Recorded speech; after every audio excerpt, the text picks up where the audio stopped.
오늘은 대적 앞에서라는 제목으로 말씀을 전하도록 하겠습니다. 바로 앞에 바로 모세가 이제 맞서게 됐습니다. 우리가 살다 보면 힘들게 하는 사람들을 만납니다. 가정에도 그렇고 직장도 그렇고 교회도 그럴 때도 있습니다. 맞는 사람이 있는 반면 안 맞는 사람들도 있습니다. 선한 사람도 있지만 악한 사람도 있습니다. 사람이 모인 자리에는 언제나 여러 종류의 사람들이 있습니다. 그런 만남으로 고통을 받다가 보면 깊은 산골에 수도원에 들어가 살았으면 하고 그렇게 생각하고, 자 여기 보시고 수도원에 가는 사람들도 있습니다. 사람들 보기 싫어서요. 그런데 거기 수도원에 가보니까 그 사람이 거기 와 있더래요. 내가 안 만났으면 좋아할 사람이 거기 수도원에 와 있더랍니다. 평생 세상과 담쌓고 살아가는 충주에 가면 봉쇄 수도원이 있습니다. 중세처럼 한 번 들어가면 못 나오고 거기서 천국 가는 겁니다. 봉쇄 수도원. 그런데 거길 갔는데 거기도 그런 사람들이 있더랍니다. 그래서 사람들은 우스갯소리로 도무지 이해하기 어려운 사람을 또라이라 이렇게 말하잖아요. 설교의 용어는 아니지만 또라이 총량 불변의 법칙이라는 게 있답니다. 웃기는 말이죠. 장소하는 겠지 그 또라이는 언제나 어디서나 있다, 그런 말을 우스꽝스럽게 이야기하는 거죠. 도무지 이해하기 어려운 사람은 인간사회에 어딜 가든지 존재한다는 것입니다. 그동안 여러분이 거쳐온 직장이나 또 사회 속에서 교회에서 만났던 사람들을 한번 생각해 보십시오. 여러분을 불편하게 하고 하루하루 힘들게 만들었던 사람들이 분명히 생각날 것입니다. 어떤 사람은 이 사람이 내 남편이 아닌 것 같아서 또 다른 남편을 좀 만났는데 더 험한 사람을 만났다는 거예요. 이 직장은 아닌 것 같은데 워낙 악한 사람이 많아서 저 직장으로 가면은 그런 사람이 없을 것 같아서 갔더니 거기 또 그 사람이, 더 험한 사람이 거기 있더라는 거예요. 이상하게도 이상한 사람은 직장에도 있고 가정에도 있고 친척일 수도 있고 또 뿐만 아니라 유감스럽게도 교회에도 간혹 있습니다. 가족 중에 그런 사람이 있을 때는 고통이 배나 더 심합니다. 그래서 그 사람을 피하기 위해서 다른 곳으로 옮겨갔던 적들이 있을 수 있습니다. 그게 우리 속담에 여우를 피해서 호랑이를 만났다 말이 있습니다. 여우가 너무너무 싫어서 그리고는 여우 없는 곳으로 갔더니 여우보다 10배나 센 호랑이가 기다리고 있다는 거예요. 인간관계에서는 어느 정도 갈등과 고통은 살아가기 위해 치러야 할 값이라는 생각을 우리는 하고 여태껏 살았습니다. 다른 사람들과 어울리지 않으면 살 수 없는 세계 속에, 세상 속에 우리가 살고 있습니다. 그런데 라이놀드 리버라고 하는 사람은요, 공장지대에서 목회를 하셨던, 이 산업도시에서 목회를 하셨던 분인데 아주 유명한 책을 썼어요. 도덕적 인간과 부도덕한 사회라는 책을 썼습니다. Moral Man, Immoral Society라는 책. 그런데 도덕적인 사람들이 모이면 도덕적인 사회가 만들어져야 되는데 도덕적인 사람들이 모여 있는데도 부도덕한 사회가 만들어지더라는 거야. 그러니까 이 책은 굉장히 중요한 사실을 말하는데 아무리 사람이 개인적으로 착하고 그리고 법 없이 산 사람이라도 단체가 되면은 반드시 그 속에는 악한 사람이 있다는 거죠. 또라이가 그 속에 반드시 있다는 겁니다.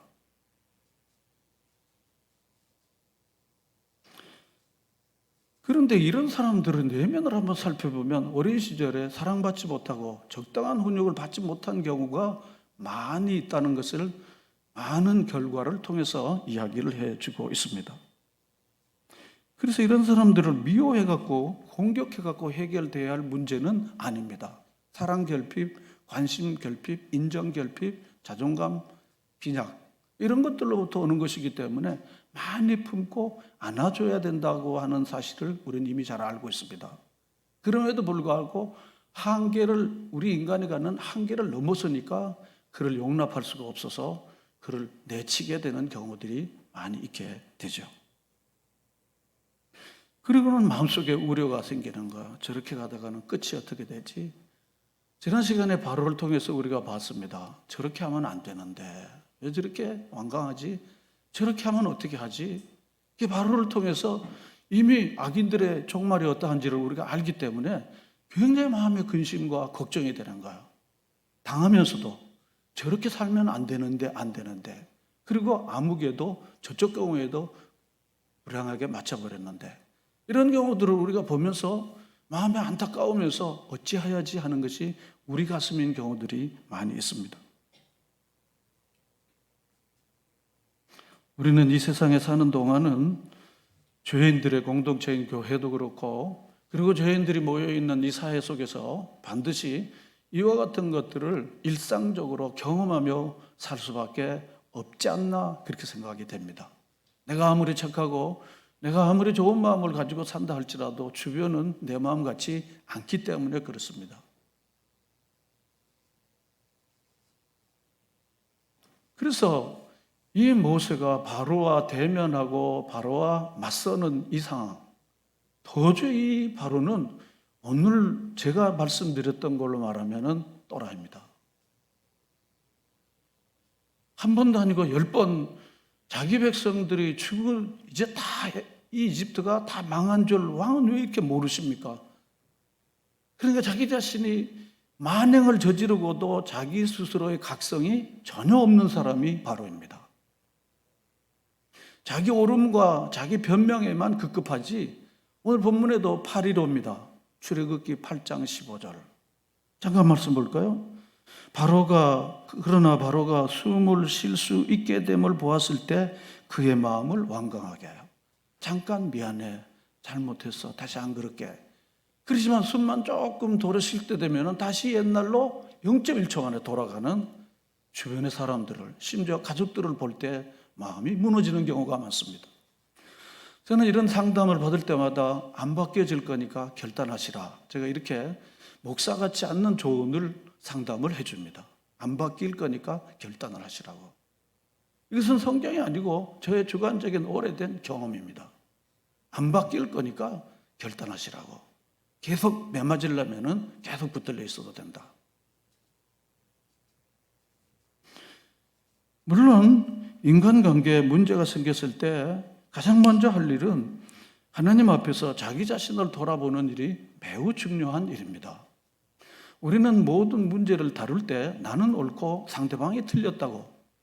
제가 아는 알코올 중독자 한 사람은 자기는 언제나 옳은데 가족들이 틀려서 자기는 가족들을 고치려고 폭력을 행사한 적이 있다는 이야기를 자주 하는 것을 내가 들어본 일이 있습니다. 그러므로 우리는 항상 자기는 옳고 다른 사람은 틀렸다고 하는 왜곡된 자아를 갖는 경우들이 많이 있습니다. 이것은 보편적입니다. 그러므로 자기는 옳고 내 남편은 옳고 우리 아들은 옳고 그리고 누군가는 잘못됐다, 이와 같은 생각들을 갖는 경우들이 소위 말하는 왜곡된 이 앵글, 안경을 쓰고 사람을 보는 편견들이 우리에게는 늘 있습니다. 그러므로 사람에게는 객관화라고 하는 것은 도무지 말은 되지만은 말이 안 되는 말입니다. 사람들은 이 저울의 천평의 양쪽을 딱 해서 전혀 미동도 하지 않는 상태가 객관적이라는 것인데, 좌우가 똑같이 서 있을 때 그건 불가능한 일입니다. 천평도 불가능한 일입니다. 그러므로 우리는 인간과의 문제가 생겼을 때 모세가 했던 것처럼 자기를 깊이 돌아보는 시간들을 가져야 할 필요가 있다는 것입니다. 하나님 앞에서 자기 자신을 깊이 돌아보는 것입니다. 나의 잘못 때문에 그 사람이 그렇게 행동할 수 있겠다라고 하는 전제를 가지고 가야 한다는 것입니다.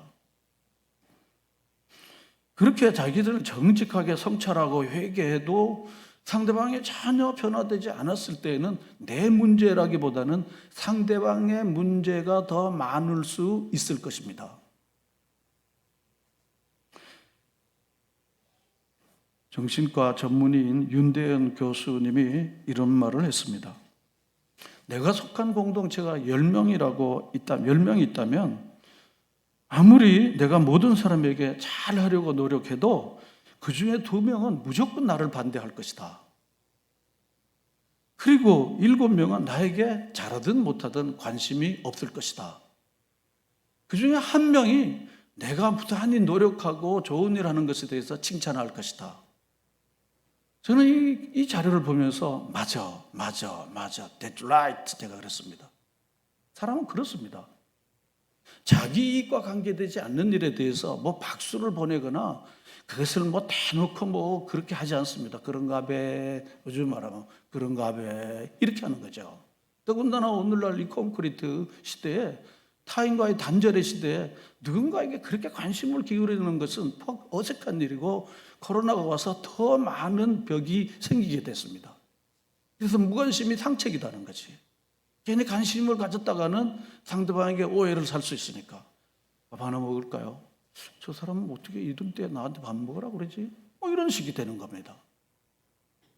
그러니까 고립된 형태를 사는 사람들에게는 지금이 찬스예요. 나 누구 만나는 것도 싫고 말하기도 싫은데 이때가 아주 찬스예요. 예배당에 가는 것도 좀 불편한데 이때가 아주 찬스예요. 예배당 안 갈 아주 우산이 아주 제공이 잘 된 거야. 지난주 저는 바로의 완악함과 그의 파멸의 길을 살펴봤습니다. 여러분, 세상에는요 바로의 길도 있지만 모세의 길이 있습니다. 높은 사람의 추락이요 낮은 사람이 높아지는 길이라고도 말할 수 있습니다. 오늘은 바로에게 맞섰던 모세의 모습을 통해서 때로 우리가 누군가 맞서야 할 때 어떻게 해야 하는가를 생각해 보려고 합니다. 바로와 맞섰던 모세는 자신의 목숨을 건 모험을 하게 된 것입니다. 게임이 안 되는 거예요. 모세가 의지할 대상은 하나님 밖에 없었습니다. 근데 유감스럽게도 하나님은 당장의 무기가 당장의 힘이 아니었습니다. 무형의 비가시적인 존재였습니다. 그리고 상대했던 바로는 하나님이 누구냐? 하나님을 알지 못했습니다. 그리고 내가 하나님 말씀에 따라서 내가 너를 보낼 수가 없다고 단언했던 사람입니다. 현대에 세속화되어 있는 사람들의 대표적 유형이 바로입니다. 하나님이 누구야? 그동안 내가 어떻게 살았는데 하나님 말씀이라고 내가 이 재산인데 내 이 소유인데 내 나라의 기본인데 이걸 달라고 그래. 안 돼. 이게 바로 오늘날 현대에 세속화된 사람들의 모델로서 바로인 것입니다. 이건 안 돼. 이건 어떻게 된 거야, 이거. 이게 우리의 기반인데 이걸 뭐 하나님이라는 엉뚱한 나와갖고 말이지 달라고 그래. 안 돼. 내가 혼내줄 거야. 이거 달라는 건. 이게 바로입니다. 교회 와서도 가끔 이것 때문에 부딪히는가. 이거는 금이나 옥인데 이걸 자꾸 달라고 그러는 거야, 하나님이. 안 돼, 이거는 안 돼. 끊임없는 싸움이 생기는 거죠. 하나님 밖에 모세가 의지할 대상이 없었습니다. 바로는 하나님 몰라요? 당시 이스라엘 사람들도 하나님을 선하심과 인자하심을 맛본 적이 없습니다. 노예 생활 430년에 하나님을 뭐 예배했거나 하나님의 말씀을 누가 가르쳐 줬거나 할 데가 없어요. 아침에 일어나면 그냥 노동 현장에 가서 일하고 그리고 저녁에 오면은 그냥 쓰러지고 그러는 사람들에게 무슨 예배고 무슨 성경이겠습니까? 농촌 들녘에 일하시는 분들이 요즘 그러는 거예요. 새벽같이 일어나야 일할 수 있어요. 낮에 너무 더우니까.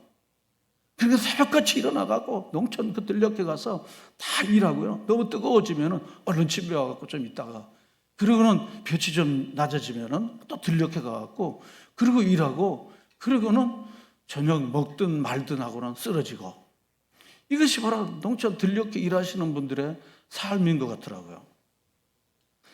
이스라엘 백성들이 노예 생활을 하는 삶이 그랬습니다. 그런데 이스라엘 사람들도 하나님이 나를 보냈어.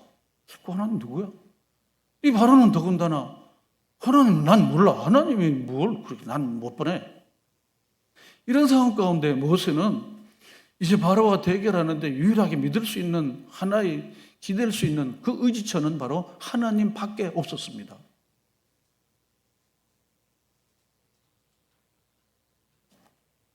바로는 이스라엘 백성을 놓아달라는 모세를 단칼에 없애버릴 수도 있는 힘이 있었습니다. 그 사실을 모세 또한 모르는 바가 아니었습니다. 그렇기 때문에 호렙산에서부터 하나님이 그를 부르실 때 모세는 계속해서 못해요, 안 돼요. 그리고 마지막까지 안 된다니까요. 이것이 바로 모세가 현상을 알기 때문에 안 된다고 한 것입니다. 그럼에도 모세는 결국 바로를 찾아가 그와 맞서는 자리에 서게 됐습니다. 절대 권력자 앞에선 모세가 유일하게 의지할 대상은 하나님밖에 없었던 겁니다. 하나님이 자신을 보내셨다는 사실, 그 하나님께서 끝까지 자기와 함께 한다는 것, 약속, 그리고 그 일이 하나님의 계획이고 고난 중에 있는 이스라엘 백성들을 위한 것이라고 하는 믿음 때문에 그가 목숨을 걸고 바로와 맞설 수 있었습니다. 여기서 저는 안 돼, 못해요, 안 돼요, 안 돼요, 다른 사람 보내주세요. 이렇게 계속했던 이 모세가 한 번도 변덕 부리지 않고 바로와 계속 맞섰던 유일한 이유는 뭐라고 생각하십니까? 모세는 하나님과의 관계 속에서 하나님께서 자기 삶의 뚜렷한 목적과 사명을 일깨워주고 그걸 발견한 것입니다. 그제서야 바로와 맞서기를 시작한 것입니다. 우리는 누군가 맞서야 할 때 기억해야 할 매우 중요한 사실이 바로 오늘 이 모세를 통해서 우리가 찾는다고 하면은 하나님과의 관계 속에서 찾아야 한다는 것입니다. 대부분의 상당히 많은 사람들은 개인적인 감정이나 기분이나 혹은 속상하기 때문에 울분에 맞서서 싸우게 됩니다. 말로 싸우든지 폭력을 통해서 싸우든지 싸웁니다. 예수님께서 이미 말씀하셨습니다. 칼로 쓰는 자는 뭘로 망한다고요? 칼로 망한다 말씀하셨습니다. 칼은 결코 평화를 만들 수 없다는 거예요. 더 큰 욕설을 일으키지 욕설은 평화를 만들 수 없다는 것을 예수님은 말씀해 주신 거예요. 사도 바울도 갈라디아서 5장 15절에 보면 피차 물고 뜯으면 망할까 조심하라 했습니다. 목사님, 이 사람 욕설을 더 이상 듣고 살 수가 없어서 전 떠나기로 했어요. 저는 안 돼, 견뎌야지. 잘하셨어요. 제가 그런 사람이 됐습니다. 안 바뀌니까요.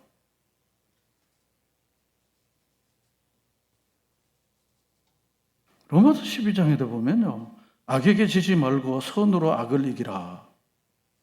이 말씀은 악은 악을 이길 수가 없습니다. 악은 더 악으로 이기면은, 악으로 대처하면 더 큰 악을 빌로 일으킵니다. 그러므로 사도 바울은 예수님의 본보기를 따라서 선함으로 악을 이겨야 된다는 것입니다. 화가 나서 싸움이 벌어졌는데 이기는 자는 없고 지는 자만 있고 엄청난 물적, 심적 손해가 주어지고 심지어 감옥살이하는 경우들도 쉽지 않게 볼 수 있습니다. 꼭 맞서야 하겠다고 생각이 들면 그 맞서야 하는 행동을 하기 전에 무릎을 꿇어야 합니다. 왜 맞서야 하는지, 맞서 싸우는 목적이 무엇인지, 하나님께서 그것을 인정하실지, 어떻게 맞설 것인지 하나님 앞에서 깊이 성찰해야 합니다. 우리는 다 다혈질이어서 별 생각 없이 말이나 행동을 해서 상당히 많은 다툼과 소송이 있을 때가 많습니다. 우리나라 인구가 5천만에서 좀 많은데 일본이 1억 한 3천만 되는데 소송의 건수는 일본이 우리보다 3분의 1도 안 된다고 합니다. 통계입니다. 인구는 우리보다 2배 반이 많은데 다혈질이라는 게 증거가 되지 않습니까? 참는 다혈질이 있고 그냥 막 분출하는 다혈질이 있고, 참는 다혈질은 혈압을 본인이 상승시키죠. 혈압 환자가 많죠.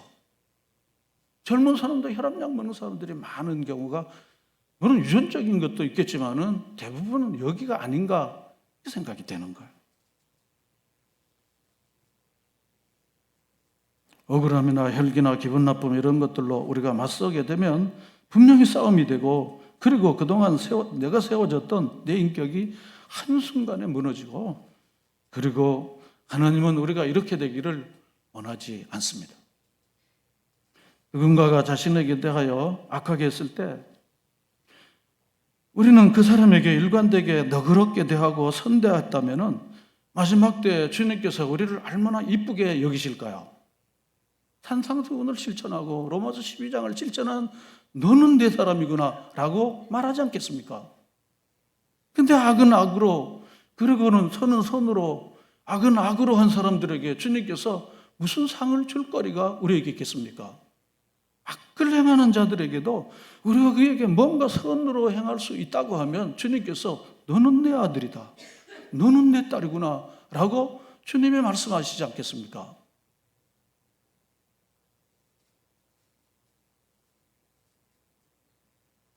그리고 우리의 선함으로 인하여 상대방의 얼굴이 후끈거려진다고 하면은, 그가 회개에 이른다고 하면은 우리는 비로소 예수의 길을 그대로 가는 사람이 아닐까라는 생각을 하게 되는 겁니다.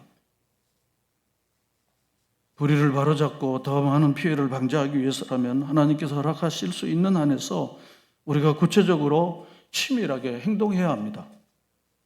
저는 부모의 잘못된 욕심을 바로잡은 가수 구하라법이 이런 것이 아닐까 생각합니다.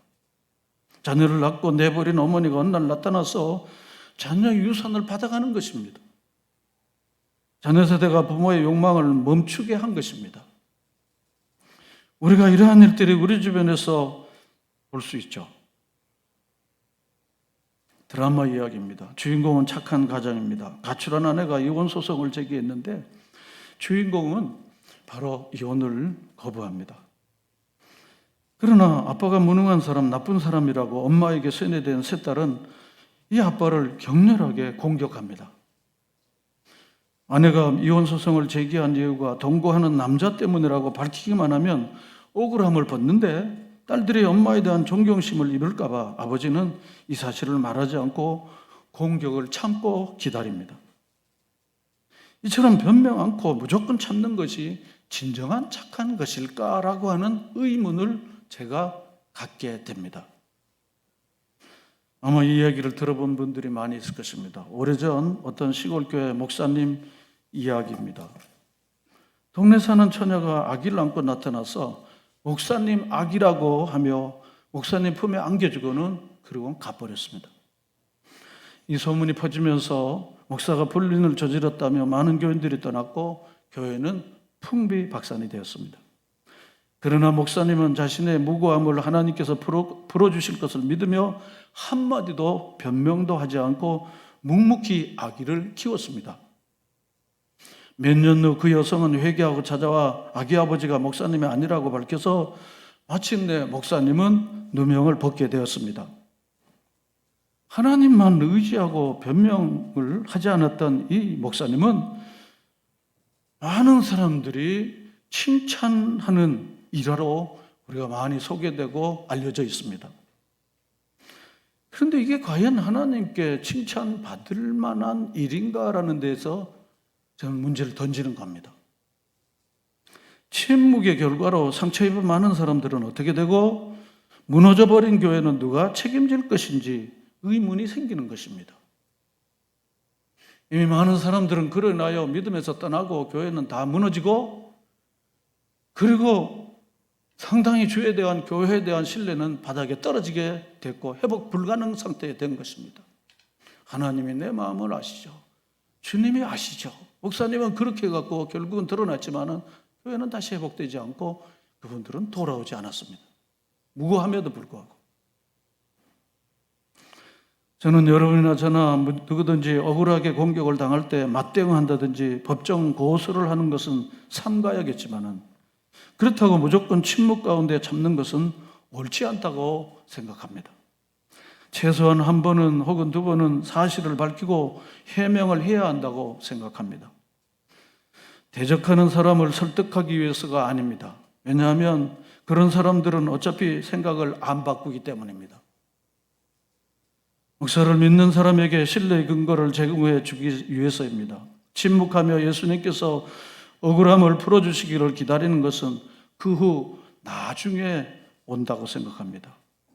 이렇게 하는 이유는 성도들에 대한 사랑이요 교회에 대한 교회를 보호하고 지켜야 할 사명자의 사명에 충실한 것이라고 저는 그렇게 생각하고 믿습니다. 나에 대한 누군가의 악행이 정도를 넘어섰다고 판단할 때, 그리고 가정정의 혹은 공동체 사회정의 차원에서 그 사람의 악행을 중단시켜야 한다고 판단이 설 때도 마찬가지입니다. 그 사람의 악행을 멈추는 것이 하나님이 원하시는 일이라는 확신이 들 때도 그렇습니다. 그럴 때도 그 사람에게 맞서서 그 악행을 드러내고 그 사람으로부터 시인과 사과를 받아 더 이상 악행이 반복되지 않게 해야 할 텐데 쉬운 일이 아닙니다. 인간의 어떤 설득이나 설명으로 안 되니까 바로의 길을 가는 것입니다. 인간의 이해와 설득으로 가능했으면 벌써 그는 바로의 자리를 잊지 않았을 것입니다. 하나님께 늘 말씀을 듣고 회개하는 것이 익숙한 사람들에게는 바로의 자리까지, 그 완악한 자리까지 가지 않습니다. 저는 분명히 믿습니다. 우리 한국 상황에서 갑질 행위가 그런 악행의 예입니다.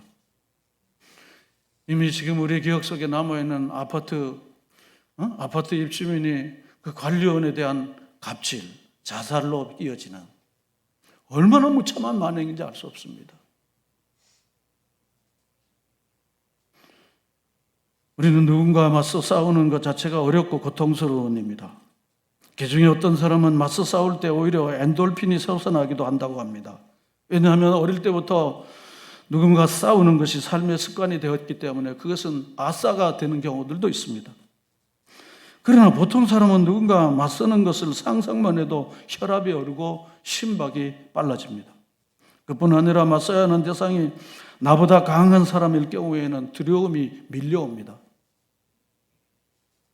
그런데 우리가 분명히 하나님께 찾아가야 될 이런 상황에서 하나님께 찾아가야 할 확고하고 분명한 이유입니다. 왜냐하면 모든 문제를 해결하고 그리고 이루는 분은 사람이 아니고 하나님이라는 믿음을 우리는 갖고 있습니다. 로마서 12장 19절에 보면 원수 갚는 것이 내게 있으니 그렇습니다. 하나님은 반드시 선악간에 행한 대로 심판하시는 하나님이십니다. 악을 행하는 자들에게 악을 행한 만큼 심판하십니다. 선을 행하는 이들에게 세상에 아무도 인정하지 않아도 선한 이들에게 선한 것들로 갚아주시는 분이 하나님이십니다. 공의로우신 하나님이십니다. 그러므로 원수 갚는 것이 내게 있다는 말은 반드시 악을 행하는 사람을 내가 갚아주신다는 거야. 그뿐만 아니라 너희들이 갚을 필요가 없다는 거야. 그리고 국민들을 대신하여 세운 이 재판관이 때로는 이 갑질 행위를 법으로 갚아주는 일이 있는 겁니다. 사람을 세우는 권세도 하나님께 있다고 로마서 14장 4절은 말씀하고 있습니다. 자식도 세우는 권세가 부모가 있다고 생각하면 큰 콜을 다칩니다. 잘 못 세웁니다. 자기가 원하는 방향으로 자식을 세울 수 없습니다. 자식도 세우시는 권세가 주께 있다는 사실을 우리가 확신할 때 하나님께 더 의존하게 되고 더 간절히 기도하게 되는 것입니다. 자기 자신의 모양대로 자식을 세울 때 충돌과 마찰이 일어나서 결국은 대립과 갈등이 더 심하게 됩니다.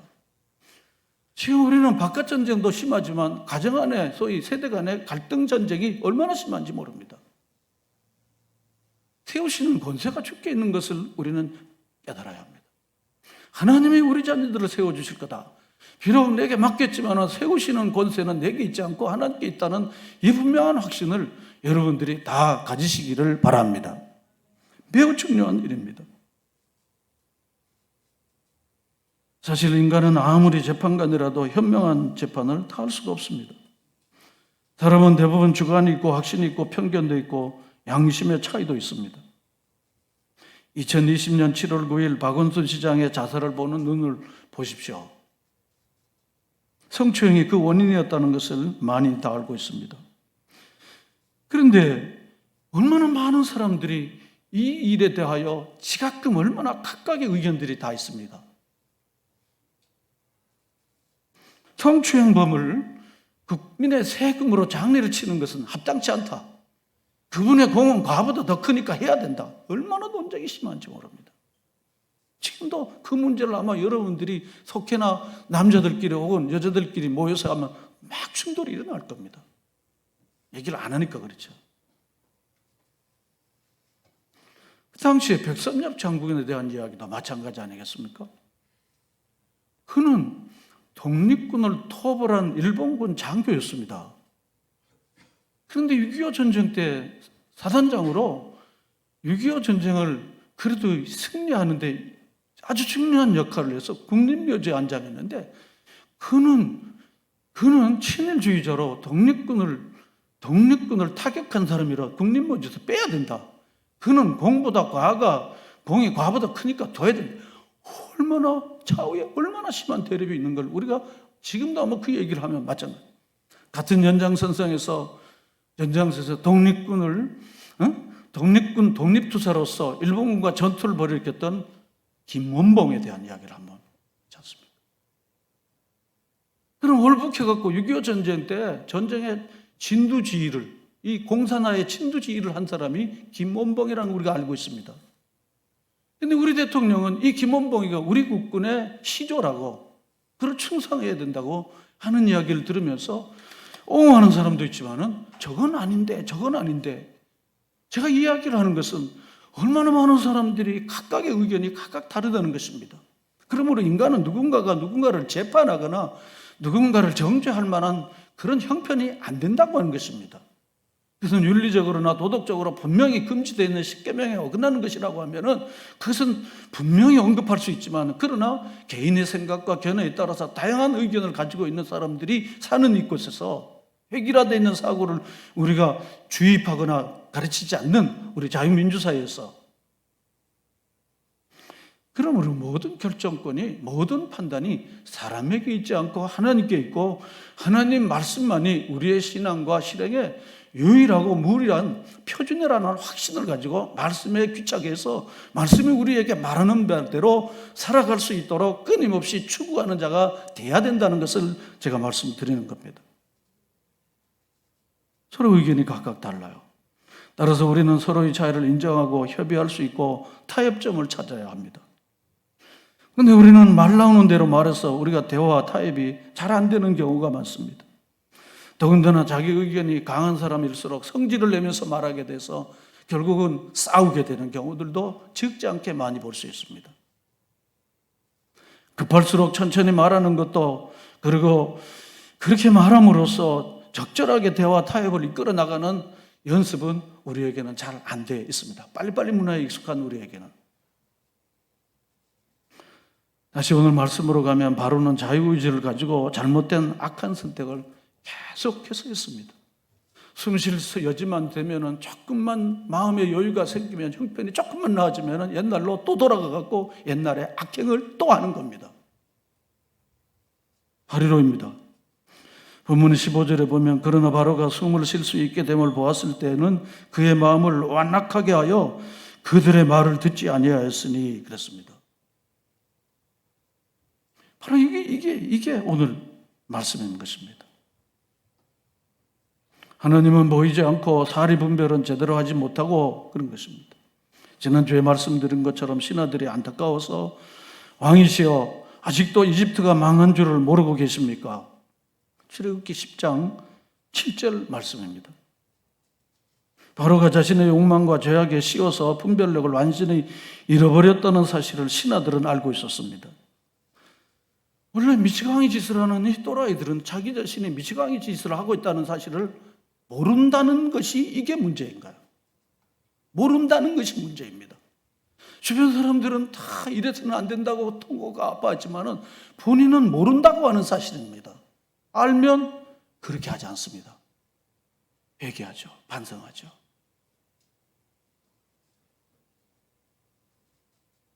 온 백성이 고통을 당하고 나라는 망해가고 있는 것을 바로만 알지 못했던 것입니다. 나라의 이런 처지를 바로만 모르고 있었던 것입니다. 저는 요즘 북녘 땅의 김정은이가 바로 이렇게 지금 가고 있지 않는가 생각하면서 마음이 많이 아픕니다. 우리는 완악한 바로와 같은 사람과 맞서기 위해서 우리가 해야 할 일은 무엇입니까?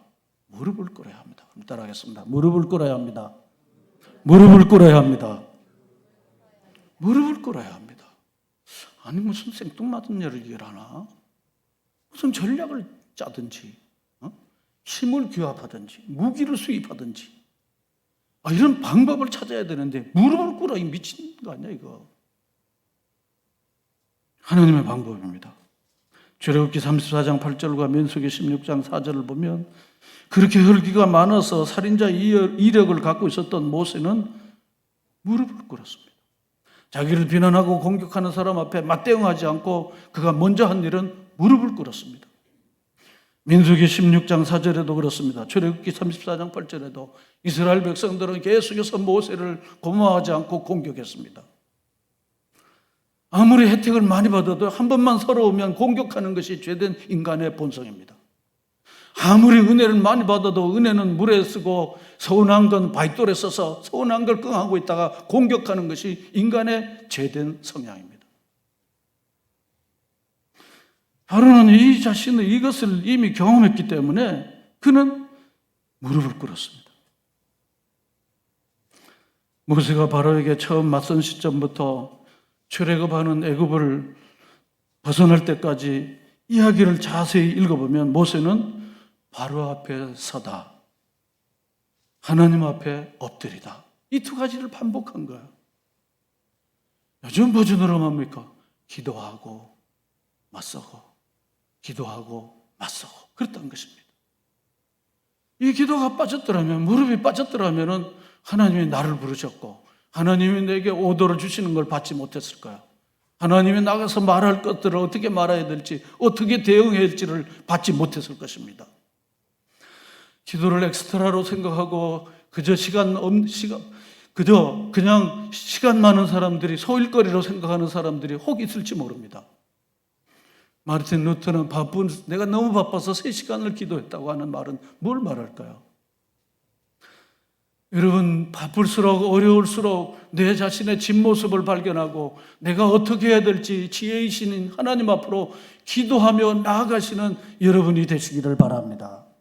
무릎을 꿇어야지 하나님께서 내 마음을 평안케 하시고 내가 어떻게 해야 될지를 가르쳐 주시는 분입니다. 10가지 재앙은 바로를 넘어뜨리는 하나님의 방법이었는데 모세의 아이디어는 하나도 없었습니다. 모세는 딸랑 지팡이 하나밖에 없었습니다. 한 번도 이전에 그걸 본 적도 없습니다. 하나님 앞에 무릎을 꿇었을 때 하나님께서 이렇게 하라고 알려주는 대로 따라했더니 바로 10가지 재앙이 나온 것입니다. 그리고 바로가 무너지게 된 것입니다. 그러므로 전쟁은 여호와께 있는 것이고 상대를 무너뜨리는 힘도 내게 있지 않고 우리 하나님께 있다는 확신을 가지고 무릎의 사람이 되시기를 바랍니다. 무릎의 사람들이 궁극적으로 이기는 겁니다. 말로 잠깐 힘으로 이겨내는 사람들은 지는 사람입니다. 남을 주먹으로 힘으로 이겨낸 사람이 어떻게 이기는 것입니까? 그는 지는 사람입니다. 부끄러운 사람입니다. 바로 앞에 서기와 하나님 앞에 엎드기를 반복한 것입니다. 그것을 출애굽기 7장 6절과 10절, 20절에 보면 모세와 아론은 주님의 명하신 대로 행하였다. 그렇습니다. 주님이 명하신 대로 한 것입니다.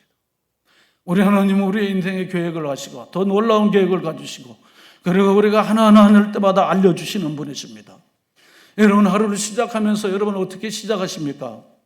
하나님 오늘도 누구를 만나고 무슨 일을 해야 될 텐데 하나님 제가 어떤 말을 하고 어떻게 해야 되는지 하나님 잘 가르쳐 주십시오. 마치 솔로몬처럼 작은 나이라 왕으로 세웠는데 이 백성을 어떻게 다스려야 될지 저는 지혜가 부족하오니 하나님 가르쳐 달라고 하나님께서 모세에게 이 솔로몬에게 지혜를 주어서 유명한 솔로몬의 재판이 나왔고 솔로몬의 지혜가 나오지 않았습니까?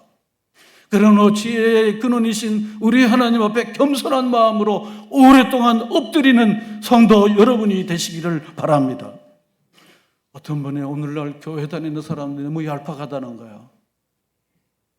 냄비라는 거야. 금방 끓었다가 금방 식어지는 옛날 아루미늄 냄비라는 거야.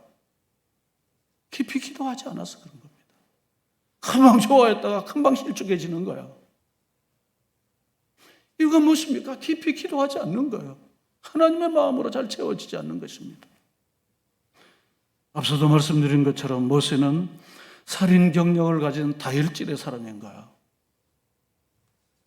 그러나 그는 온유의 사람으로 바뀌어졌습니다.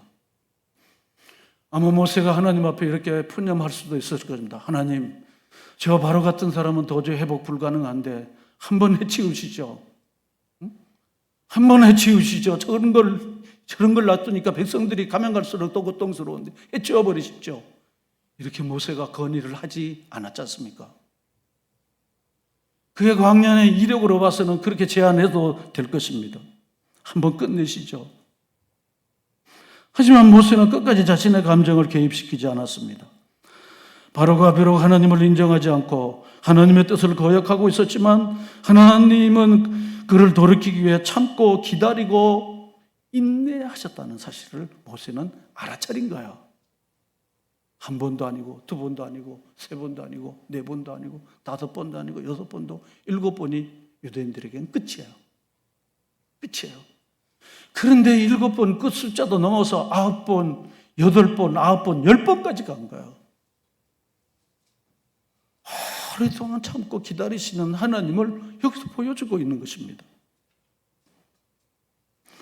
모세는 한 사람이 돌아오기를 이렇게 오랫동안 기다리시는 하나님이시구나 하는 것을 다혈질의 사람이었던 혈기의 사람이었던 이 모세가 알아차린 거예요.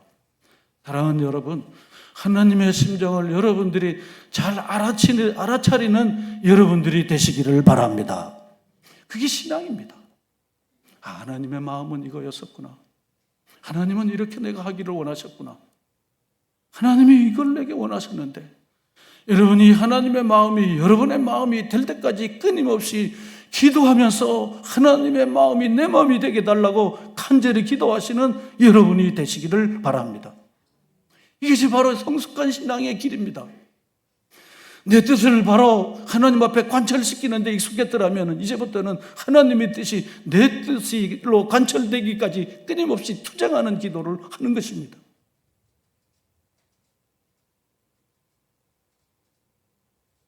그래서 모세는 결국 바로를 하나님의 방법대로 하나님이 주신 지팡이로 무릎 꿇고 하나님이 시키는 대로 하나님의 선한 도구가 되어서 그리고는 하나님께서 주시는 것들을 가지고 바로와 맞서서 결국 바로와 그의 세력들을 무너뜨렸습니다.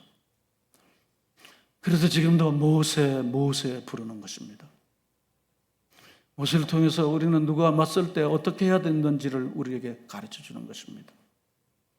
그러나 앞으로도 우리가 구원받고 은혜받고 그리고 하나님의 자녀로 사는 세상에서는 또라이들을 많이 만날 것입니다. 도저히 이해가 안 되는 사람들을 가족들, 친척 간에 혹은 직장에서 우리 이웃 간에 어쩌면 교회 안에서도 만날 수 있습니다. 여러분, 하나님의 방법으로 모든 일을 이겨내고 모세처럼 승리하는 그리고 많은 사람을 자유케 하고 해방케 하는 그리스도인으로 살아내는 사랑하는 성도 여러분들이 되시기를 축원합니다. 기도하겠습니다. 자비하신 하나님 아버지, 감사합니다. 오늘 세상이 주는 방법이 아닌 하나님께서 성경을 통하여 우리에게 주시는 방법을 알게 해주신 것을 감사합니다.